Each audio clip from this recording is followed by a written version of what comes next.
आप में से कितने लोगों ने सिर्फ कोलेस्ट्रॉल के डर से घी खाना बंद कर दिया है? लिख कर बताइए और सच सच बताइएगा। मुझे पूरा यकीन है बहुत से लोगों ने ऐसा किया होगा, क्योंकि हमें सालों से यही बताया गया कि देसी घी ही कोलेस्ट्रॉल बढ़ाने का सबसे बड़ा कारण है। लेकिन अगर मैं कहूँ कि आज की रिसर्च कुछ और ही कहानी बताती है और असली प्रॉब्लम सिर्फ घी नहीं बल्कि कुछ ऐसी रोजमर्रा की खाने की चीजें हैं जिन्हें हम बिना सोचे समझे हेल्दी मानकर खाते रहते हैं। आज की इस वीडियो में मैं आपको 6 ऐसे फूड्स बताऊंगी जो कोलेस्ट्रॉल बढ़ाने में अलग अलग लेवल पर भूमिका निभा रहे हैं और मैं इन्हें आपको रैंकिंग के हिसाब से बताऊंगी, सबसे कम असर करने वाली चीज से लेकर सबसे ज्यादा नुकसान पहुंचाने वाली चीज तक, ताकि अगली बार जब आप बाजार जाएं या अपनी प्लेट तैयार करें तो आपको पता हो क्या खाना है और किस चीज से दूरी बनानी है। लेकिन उससे पहले एक छोटी सी बात समझ लेते हैं कि आखिर कोलेस्ट्रॉल बढ़ता कैसे है और क्यों कई बार रिपोर्ट आने तक हमें इसकी भनक तक नहीं लगती।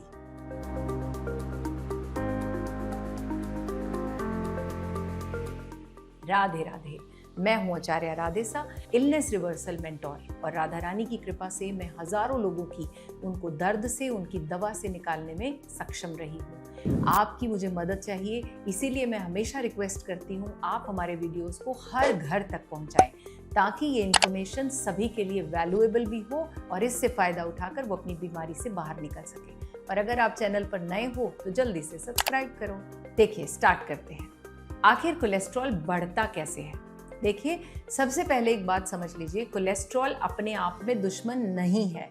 असल में यह एक फैट लाइक सब्सटेंस होता है जिसकी हमारे शरीर को ज़रूरत पड़ती है।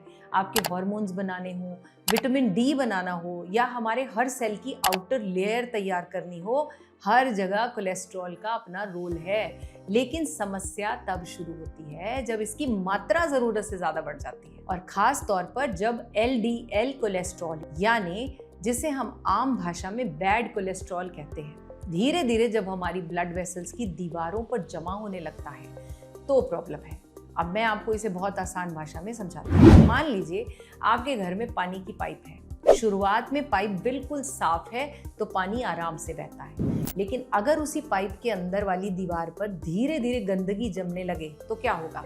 पाइप का रास्ता छोटा होता जाएगा और पानी का फ्लो कम होता जाएगा। कुछ ऐसा ही हमारे ब्लड वेसल्स में भी होता है। जब एलडीएल कोलेस्ट्रॉल और इन्फ्लेमेशन दोनों साथ में मिलते हैं तो धीरे धीरे नसों के अंदर प्लेक बनने लगता है। शुरुआत में कोई दर्द नहीं होता, कोई तकलीफ नहीं होती और कोई वार्निंग भी नहीं मिलती। इसीलिए हाई कोलेस्ट्रॉल को कई लोग साइलेंट प्रॉब्लम भी कहते हैं। क्या कोलेस्ट्रॉल सिर्फ हार्ट की बीमारी है? अब ये क्वेश्चन आता है, आप भी लिखकर बताइए। देखिए, अक्सर जब भी कोलेस्ट्रॉल का नाम आता है तो सबसे पहले हार्ट अटैक याद आता है। लेकिन क्या आपने कभी ऐसे लोगों को देखा है जो कहते हैं, यार आजकल ना सीढ़ियाँ चढ़ते हुए सांस फूल रही है, या पता नहीं हर समय थकान क्यों रह रही है, या आजकल छोटी छोटी बातें भूलने लगी हूँ, नाम याद नहीं रहते, ध्यान ही नहीं लगता, यानी अटेंशन कम हो गया है। ज़रूरी नहीं कि हर बार इसकी वजह कोलेस्ट्रॉल ही हो, लेकिन अगर कई सालों तक नसों में कोलेस्ट्रॉल और इन्फ्लेमेशन बढ़ता रहे तो ब्लड का फ्लो धीरे धीरे कम होने लगता है। अब सोचिए, अगर पाइप में पानी ही कम पहुंचे तो ऊपर टंकी तक कैसे जाएगा? ठीक उसी तरह अगर ब्रेन तक ब्लड फ्लो कम होगा तो उसका असर मेमोरी, फोकस और मेंटल परफॉर्मेंस पर भी तो पड़ेगा। और सिर्फ ब्रेन ही नहीं, लिवर भी इससे इफेक्ट हो जाएगा। कई लोगों की रिपोर्ट में धीरे धीरे फैटी लिवर भी निकल आता है, जबकि उन्हें लगता है कि मैं तो शराब भी नहीं पीता, तो मुझे ये हाई कोलेस्ट्रॉल या फैटी लिवर कैसे है? देखिए, हाई कोलेस्ट्रॉल अक्सर अकेला नहीं आता, इसके साथ high BP, diabetes, weight gain और बेली फैट भी साथ साथ आते हैं। यानी कोलेस्ट्रॉल सिर्फ हार्ट की बीमारी नहीं है बल्कि पूरे मेटाबॉलिज्म का एक वार्निंग सिग्नल हो सकता है। लेकिन यहाँ एक बात समझना बहुत इंपॉर्टेंट है, हर इंसान का कोलेस्ट्रॉल एक जैसी वजह से नहीं बढ़ता। किसी में गलत खान पान का कारण हो सकता है, किसी में एक्सरसाइज की कमी से हो सकता है, किसी में डायबिटीज या हाइपरथायरॉयडिज्म या जेनेटिकली भी हो सकता है। यानी एक ही फूड दो लोगों पर असर अलग अलग दिखा सकता है। इसीलिए आज मैं जो फूड्स बताने वाली हूँ उन्हें आपको समझदारी से देखना है, क्योंकि कोई भी एक फूड अकेला विलन नहीं होता। असल फर्क पड़ता है उसे कितनी मात्रा में, कितनी बार और किस लाइफस्टाइल के साथ खाया जा रहा है। तो अब सवाल है, आखिर वो कौन सी चीजें हैं जो कोलेस्ट्रॉल बढ़ाने में सबसे ज्यादा भूमिका निभाती हैं? आइए शुरू करते हैं रैंकिंग के हिसाब से। तो मैं इसे उल्टी गिनती में बताऊंगी, यानी नंबर 6 से हम शुरुआत करेंगे, जो सबसे कम नुकसान पहुंचाती है, और फिर धीरे धीरे पहुंचेंगे हम नंबर 1 पर, जो मेरी नज़र में सबसे बड़ा कल्प्रिट है। तो चलो शुरुआत करते हैं नंबर 6 से। और शायद इस नाम को सुनकर आपको थोड़ा सा आश्चर्य भी लगे, क्योंकि यहाँ पर आता है एग, यानी अंडा। आई डोंट ईट, परंतु बहुत से लोग अंडे के बारे में मुझसे बहुत सारे सवाल पूछते हैं। देखिए, सालों से हमें यही पता है कि अंडे को कोलेस्ट्रॉल का सबसे बड़ा दुश्मन माना गया है। बहुत से लोगों ने सिर्फ अपनी बढ़ी हुई कोलेस्ट्रॉल रिपोर्ट को देखकर सबसे पहली चीज क्या छोड़ी होगी? अंडा। लेकिन मॉडर्न रिसर्चेस हमें बताती हैं कि ज्यादातर हेल्दी लोगों में रोज एक अंडा खाने से ब्लड कोलेस्ट्रॉल पर बहुत बड़ा असर नहीं पड़ता। अब सवाल है, ऐसा क्यों? देखिए, जिस कोलेस्ट्रॉल को आप खाते हैं और जो कोलेस्ट्रॉल आपका लिवर बनाता है, दोनों एक जैसी चीज नहीं है। हमारा लिवर खुद भी कोलेस्ट्रॉल बनाता है। अगर खाने से थोड़ा कोलेस्ट्रॉल आया तो कई लोगों में लिवर अपनी प्रोडक्शन थोड़ी कम कर देता है, यानी बॉडी अपने लेवल पर बैलेंस बनाने की कोशिश करती है। लेकिन इसका मतलब ये बिल्कुल नहीं कि हर कोई दिन में 5 से 6 अंडे खाना शुरू कर दे। अगर आपका LDL पहले से बहुत ज़्यादा है और हार्ट डिजीज़ है या फेमिलियल हाइपर कोलेस्ट्रोलेमिया जैसी जेनेटिक प्रॉब्लम है, या डॉक्टर ने लिमिट बताई है, तो भैया उसे फॉलो कीजिए। बाकी हेल्दी लोगों के लिए 1 या 2 अंडा रोज आमतौर पर सेफ माना जाता है। तो जिसे हम सालों तक सबसे बड़ा विलन समझते थे, वो हमारी रैंकिंग में सबसे नीचे आया। अब बढ़ते हैं नंबर 5 की तरफ, और ये चीज लगभग हर इंडियन किचन में मिलती है। Full cream milk, paneer, butter या फिर फुल फैट डेयरी प्रोडक्ट्स। अब एक बात मैं यहाँ साफ कर देती हूँ, मैं ये बिल्कुल नहीं कह रही कि दूध खराब है। दूध प्रोटीन देता है, कैल्शियम देता है, विटामिन B12 देता है, और कई लोगों के लिए बहुत ही अच्छा मील है। लेकिन फर्क यहाँ पड़ता है कि कौन सा दूध और कितनी मात्रा में। फुल क्रीम डेयरी में सैचुरेटेड फैट बहुत ज़्यादा होता है, और कुछ लोगों में ये लिवर को ज़्यादा LDL बनाने के लिए प्रेरित कर सकता है। अब एक छोटा सा एग्जाम्पल लेते हैं। मान लीजिए 2 लोग हैं, दोनों रोज दूध पीते हैं। पहला व्यक्ति सुबह एक्सरसाइज करता है, वेट कंट्रोल में है, पूरा दिन एक्टिव रहता है, और दूसरा वाला पूरा दिन चेयर पर बैठा रहता है, वेट उसका बढ़ा हुआ है, डायबिटीज भी है। दोनों ने एक ही गिलास फुल क्रीम मिल्क पिया, क्या असर दोनों पर एक जैसा होगा? बताइए, जरूरी नहीं। यही कारण है कि न्यूट्रिशन में एक रूल सब पर लागू नहीं होता। अगर आपका कोलेस्ट्रॉल बढ़ा हुआ है या वेट भी ज्यादा है, तो कोशिश कीजिए टोन्ड या डबल टोन्ड मिल्क चुनिए, या फिर गाय का दूध सबसे बेस्ट है। प्रोटीन, कैल्शियम लगभग उतना ही मिलता है, लेकिन एक्स्ट्रा सैचुरेटेड फैट कम हो जाएगा। अब व्हाट अबाउट पनीर? देखिए, पनीर भी बिल्कुल छोड़ना नहीं है, बस क्वांटिटी का ध्यान रखिए। लगभग 50 to 75 ग्राम्स इज इनफ। और अगर आप घर पर ही पनीर बनाते हैं तो लो फैट मिल्क से बनाइए, ये बहुत ही बेस्ट ऑप्शन रहेगा। याद रखिए, समस्या दूध नहीं बल्कि उसकी क्वांटिटी और आपकी लाइफस्टाइल है। चलो अब आगे बढ़ते हैं नंबर 4 की तरफ, जहां आती है एक ऐसी चीज जिसके बिना हमारी इंडियन वेडिंग्स या हमारी खुशियां या ओकेजन्स अधूरे माने जाते हैं। यू गेस दैट राइट, मिठाइयाँ। त्योहार हो, घर में कोई मेहमान आना हो, बर्थडे हो, या बस शाम को मन कर रहा हो, हमारे यहाँ एक बात तो तय है, कुछ मीठा हो जाए। लेकिन अगर आपका कोलेस्ट्रॉल बढ़ा हुआ है तो जरा सोचिए, एक छोटी सी मिठाई के अंदर आखिर जा क्या रहा है। बहुत सी ट्रेडिशनल मिठाइयों में शुगर प्लस सैचुरेटेड फैट दोनों काफ़ी मात्रा में होते हैं, जैसे बर्फी है, मलाई लड्डू हैं, गुलाब जामुन है, रस मलाई और ऐसी बहुत सारी मिठाइयाँ। अब समस्या सिर्फ एक टुकड़ा खाने से नहीं है, समस्या तब शुरू होती है जब ये कभी कभी से हर दिन बन जाए। और कुछ लोग मुझे कहते हैं, मैं तो ज़्यादा नहीं खाता, लेकिन फिर चाय के साथ बिस्किट्स या फिर कभी कभी पकौड़े, और दोपहर में थोड़ा सा डिज़र्ट, शाम को मिठाई, रात में कुछ मिठाई, यानी शुगर पूरा दिन। थोड़ी थोड़ी करके तो आ ही रही है ना।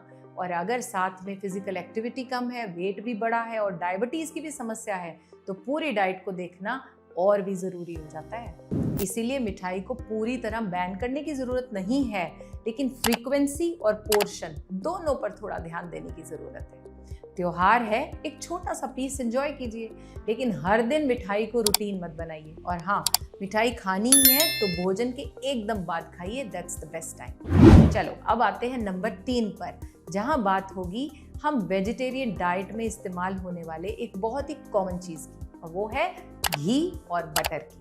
हमारे घरों में बचपन से कहा गया है घी खाओगे तो ताकत आएगी, और घी की अपनी जगह होती है। लेकिन अगर आपका एलडीएल कोलेस्ट्रॉल पहले से बड़ा है तो देसी घी को दवा समझकर खाना ठीक नहीं होगा, क्योंकि घी और बटर में सैचुरेटेड फैट काफ़ी मात्रा में होते हैं। और जब आपकी पूरी डाइट में घी, butter, cream, full fat dairy, मिठाइयाँ सब मिलकर आ रहे होते हैं तो सैचुरेटेड फैट की टोटल क्वांटिटी काफ़ी बढ़ जाती है। और यही वजह है कि कई बार लोग कहते हैं मैं तो घर का ही खाना खाता हूँ, फिर भी कोलेस्ट्रॉल क्यों बढ़ रहा है। घर का खाना होना और कोलेस्ट्रॉल फ्रेंडली खाना होना दो अलग बातें हैं। मान लीजिए सुबह पराठे पर घी, दोपहर में दाल में घी, शाम को चाय के साथ नमकीन और बिस्किट्स, रात को फिर बटर या घी वाली कोई सब्जी। हर चीज़ अलग अलग देखने में छोटी लग सकती है, लेकिन पूरे दिन का हिसाब जब आप जोड़ते हो तो भैया तस्वीर पूरी बदल जाती है। इसीलिए घी को पूरी तरह छोड़ना ज़रूरी नहीं है, लेकिन क्वांटिटी और फ्रीक्वेंसी को कंट्रोल करना बहुत इंपॉर्टेंट है। खासकर अगर आपका एलडीएल पहले से ज़्यादा है तो अपनी पूरी डाइट में सैचुरेटेड फैट कहाँ से आ रहा है इसको नोटिस करिए। चलिए अब बढ़ते हैं नंबर 2 की तरफ। यहाँ चीज़ थोड़ी ज़्यादा ट्रिकी है, क्योंकि ये अक्सर आपके घर में नहीं, आपकी चाय की प्लेट में छुपी होती है। बेकरी आइटम्स और पैकेज स्नैक्स, ये वो चीज़ें हैं जिसे हम अक्सर बस थोड़ा सा कहकर खा लेते हैं। चाय के साथ 2 बिस्किट, फिर शाम को फिर थोड़ी सी नमकीन, कभी क्रीम बिस्किट, कभी रस्क, कभी पैटीज, कभी पैकेज स्नैक्स, और हमें लगता है इतना सा खाने से क्या फ़र्क पड़ेगा। लेकिन असली बात एक बार खाने की नहीं है। अगर ये चीज़ें हर दिन की आदत बन जाएं तो समस्या पैदा होनी ही है। कई पैकेज्ड और बेकरी फूड्स में सैचुरेटेड फैट बहुत ज़्यादा होता है, और कुछ प्रोडक्ट्स में हाइड्रोजनेटेड फैट या ट्रांस फैट भी मिल सकता है। और ट्रांस फैट खास तौर पर हमारे कोलेस्ट्रॉल प्रोफाइल के लिए अच्छा नहीं माना जाता। ये एलडीएल को बढ़ा सकता है और एचडीएल को कम कर सकता है। इसीलिए अगली बार जब चाय के साथ हाथ अपने आप बिस्किट की तरफ जाए तो एक बार खुद से पूछिए, क्या मुझे सच में भूख लगी है या बस चाय के साथ कुछ कंपनी के लिए खा रहा हूँ। क्योंकि कई बार कोलेस्ट्रॉल सिर्फ बड़े बड़े मील से नहीं, बल्कि दिन भर की छोटी छोटी आदतों से भी इफेक्ट होता है। और अगर स्नैक करना ही है तो रोस्टेड चना ले लो, फल लो, नट्स लो, सीड्स लो, ये ऑप्शंस बहुत अच्छे हैं। चलो अब आ गया नंबर 1, जिसे मैं इस पूरी लिस्ट में सबसे ज़्यादा ध्यान देने वाली चीज़ मानूंगी। और ख़ास बात यह है कि ये कोई एक फूड नहीं, बल्कि एक पूरी कुकिंग हैबिट है। जी, नंबर 1 पर है बार बार गर्म किया हुआ तेल और फ्राइड फूड। ध्यान रखिए, यहाँ बात सिर्फ एक समोसे या एक पकौड़े की नहीं हो रही, बात है बार बार इस्तेमाल किए गए तेल और डीप फ्राइड फूड की। आप जरा ध्यान से सोचिए, शाम को चाय के साथ पकौड़े, वीकेंड पर समोसे, कभी कभी कचौड़ी, कभी जलेबी, और बाहर का फ्राइड फूड तो अक्सर हो ही जाता है। और फिर हम कहते हैं बस आज ही तो खाया है। लेकिन अगर यही चीज़ हर हफ्ते बार बार रूटीन बन जाए तो यही आदत आपकी पूरी डाइट पर भारी पड़ सकती है, खासकर जब बाहर एक ही तेल को बार बार गर्म करके फ्राइंग की जाती है। देखिए, बार बार हाई टेम्परेचर पर तेल गर्म करने से उसकी क्वालिटी खराब हो जाती है, और कुछ स्थितियों में तो ऑक्सीडेशन से ऐसे कंपाउंड बन जाते हैं जो शरीर में इन्फ्लेमेशन बढ़ाने में योगदान देते हैं और भयंकर बीमारियों को इन्वाइट करते हैं। और अगर आपका फ्राइड फूड, सैचुरेटेड फैट और कैलोरीज और ज़्यादा हैं तो आपका रिस्क ओवरऑल कार्डियोवैस्कुलर हेल्थ पर बहुत बढ़ता है। इसीलिए अगर आपका कोलेस्ट्रॉल बढ़ा हुआ है तो सबसे पहले ये मत सोचिए कौन सी दवा लूं, एक बार ये सोचिए कि मैं हफ्ते में कितनी बार बाहर का फ्राइड फूड खा रहा हूँ। क्योंकि कई बार प्रॉब्लम किसी एक फूड की नहीं होती, फूड हैबिट की होती है। समोसा कभी कभार खा लिया तो उसे पैनिक करने की जरूरत नहीं है, लेकिन अगर रोज शाम को चाय प्लस पकौड़े एक फिक्स रूटीन बन गया है तो यही बदलाव करना सबसे ज्यादा काम कर सकता है। और घर पर फ्राई भी तो कर सकते हैं, तो अगर घर पर कर रहे हैं तो तेल को बार बार रीयूज करने से बचिए। बेहतर है कम तेल में बनाना या एयर फ्राई करना, बेक करना, रोस्ट करना या grilling can be a good option. चलिए, अब हम समझ चुके हैं कि कौन सी चीजें क्या हमें दे रही हैं। तो इतने सालों से हम कोलेस्ट्रॉल का नाम सुनते ही सबसे पहले क्या बंद कर रहे थे? घी या अंडों पर ब्लेम कर रहे थे। घी तो बंद कर दिया, अंडा भी बंद कर दिया, लेकिन क्या हमने कभी बैठकर बेकरी आइटम्स, पैकेट स्नैक्स, बार बार गर्म किए हुए तेल पर विचार किया? शायद नहीं, क्योंकि कई बार जो चीज़ हमें बहुत बार दिखाई देती है हम उसी को ही कल्प्रिट मान लेते हैं। लेकिन अब जब आपको पूरी कहानी पता चल गई है तो अगली बार अपनी प्लेट देखते हुए सिर्फ ये नहीं सोचना घी खाया या नहीं खाया, मैं रोज क्या खा रहा हूँ, कितनी मात्रा में खा रहा हूँ, क्या वो मेरी फूड हैबिट तो नहीं बन रही, क्या उस वजह से तो नहीं कोलेस्ट्रॉल हो रहा, इसके बारे में विचार करना है। तो आप अब अपने लिए फैसला ले सकते हैं और इस वीडियो को सब तक पहुंचाने का फैसला भी अभी लेना है, क्योंकि दिस कैन हेल्प एवरीबॉडी। अपना ध्यान रखिए, मुस्कुराते रहिए। राधे राधे।